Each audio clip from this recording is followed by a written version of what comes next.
Thank you very much, Dr. Pereira. So we're going to move into the question and answer period. So I'm going to ask Dr. Furlan to turn her video back on, Dr. Carr to also do the same.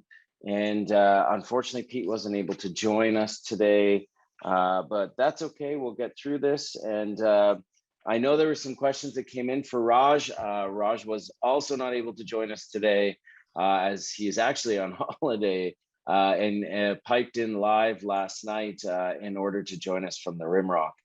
So amazing presentations today, really looking at so many different ways at treating pain, understanding pain, educating on pain. And so that kind of opens up some of our questions.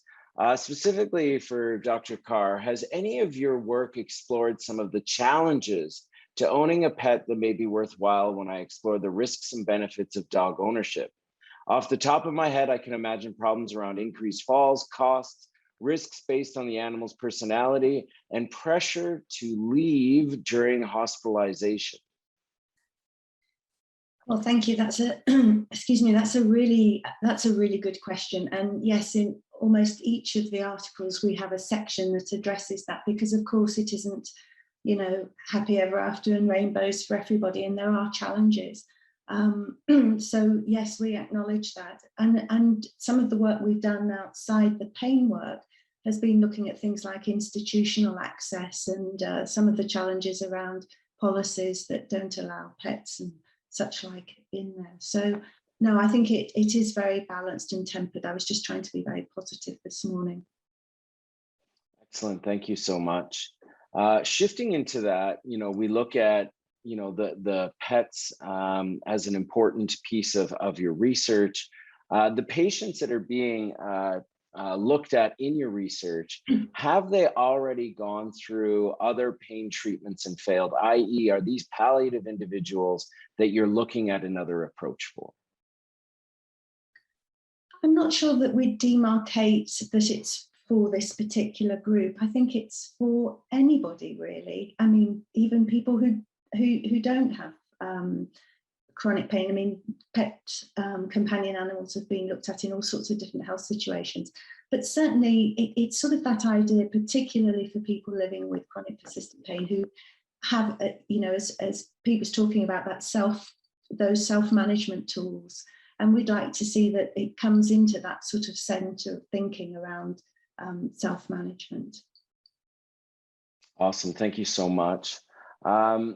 With that, there's a question about opioid tapering from a physician in Edmonton who inherited a lot of patients on higher dose methadone, Suboxone, other opioids, and was just asking about the idea of how do I communicate with urgent care physicians, family physicians, and other parts of the healthcare system to reduce the stigma and harm to my patients, and at the same time, let them know actually the patient has a 1 to 2 year contract to be slowly reducing their dose, and hence why we're working together. And maybe Dr. Furlan, I can pass that over to you.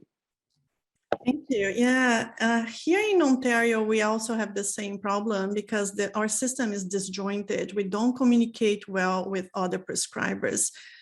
We have Connecting Ontario, which is a prescription monitoring program, but people can only access if they are in the hospital. People in private practice cannot access.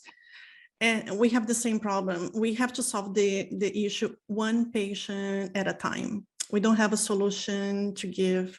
Sometimes it's by phone, sometimes it's by letter, sometimes as you find out things in Connecting Ontario. And it's really hard. I think the solutions have to come from our policymakers and determine something more structured and a system that can talk to each other via EMR. I think that would be the solution, but we don't have one single EMR, so it's really complicated. Maybe John has some suggestions from what he saw, some good practices, but in Ontario, I don't think we have anything good to offer. Dr. Pereira. Yeah, so thanks very much. As many people know, I'm one of the few people who believes that when it comes to opioids, there needs to be two sets of rules. one set of rules for people who are already on opioids, and a different set of rules for people who are considering going on opioids. And I know that this is hard to discuss because people want one rule, a bit like one ring in Lord of the Rings, to rule them all. But I believe these are different scenarios. And for people who are on opioids, absolutely, we need to have computerization and tracking. Through the Alberta pain strategy, we've been talking about opioid green zones, safe zones where a best effort is done regarding opioid renewal. Everyone knows I'm absolutely against forced tapers. I am absolutely against some arbitrary number where somebody's on X amount of opioid and by the end of the year or 2 years or some arbitrary time, they must be 50% less or 75% less. As I mentioned in my talk, we take it one step at a time. We see how it goes. It's patient-centered. But to answer the question as best as I can, we absolutely need that integration that Andrea was talking about, and we need a lot of computerization.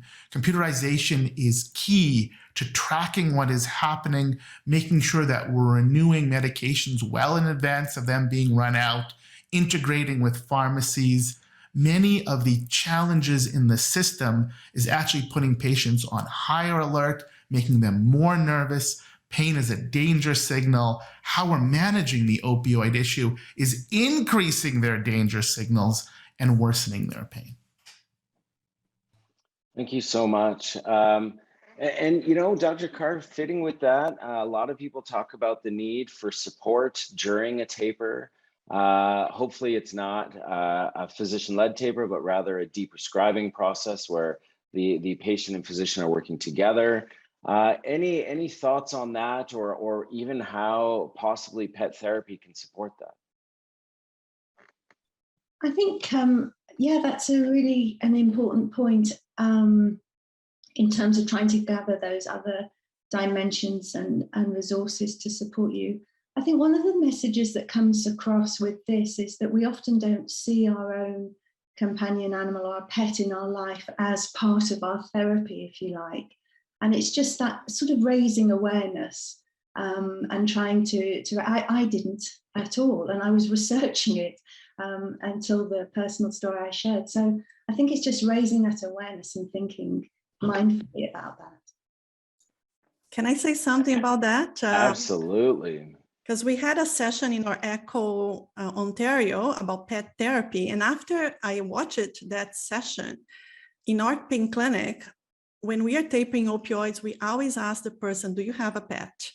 And we have a success story to say, one of my patients, when she had the craving for the opioids and she wanted to taper, she was on a journey to taper. She said, when I have a craving for that pill, I don't have a pet, but I love watching dogs. She goes to the park where they have a leash-free park for dogs, and she goes there, she watches the dogs, and she said, that is enough. If I go there for 10 minutes, the craving goes away. So we use that. It's nice story. Yeah, I think that's awesome to hear. I can say running the Deepscribing program here in Alberta for the last several years, I could talk a lot about how difficult it was to get such a thing going. The pain programs did not accept such a program. We had to go through addiction and mental health to get the program up and running. And, you know, the focus was always on the mental health process and supporting someone, knowing that as the opioids come down, the emotions come up. And so providing them with emotion regulation tools, providing them with trauma therapy for those who are struggling with that, and making sure it was also patient-centered. And to the physician, you know, what I would highly recommend is really stating yourself in the community as a Deepscribing program, that you are here to support these individuals.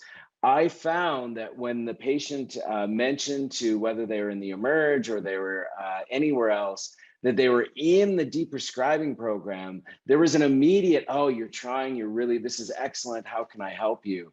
And it really seemed to change how the stigma and presentation was done. So I think just by simply putting yourself out there that this is what you're going to do, rather than I inherited or I got stuck with, shifting that mentality to I'm going to champion and I'm going to run this. It's extremely unfortunate that due to some internal politics that our Deepscribing program doesn't exist anymore. And at the same time, we had such incredible outcomes from it. And really, it was always patient-led. It was always in the perspective that it was voluntary. You weren't actually allowed to come into the clinic unless you wanted to be at the clinic. And we ended up with well over a 1-year wait list where it was determined this is a primary care issue. And that's where these patients should go, which was kind of unfortunate because it really did work. And I loved what John was saying. As the opioids were coming down, and not just the opioids, a lot of the anticholinergic meds and all the other stuff, this polypharmacy, as they were coming down, people were waking up, feeling brighter, feeling alive. It was our first article in CBC was exactly that. I feel like I just woke up from a long dream. And it was such a huge, powerful piece. And more importantly, their pain got better. That was the most fascinating part of all of it. So we're gonna stop there because I'm a bit behind. I want to thank you for joining us, for taking time out of your busy days. Make sure you check out Dr. Furlan on YouTube, subscribe to her channel, and don't forget the Pain Society of Alberta's YouTube channel as well, where you will get to see the vast majority of these lectures and many more on that YouTube for many years to come. And again, a big thank you to Dr. Pereira, to Dr. Furlan, and to Eloise Carr, who came all the way from BC to join us bright and early in the morning. I see the sun is up now. It's not gray anymore. But thank you, Dr. Carr, for being here as well. And we really look forward to seeing where you go and what you're doing into the future.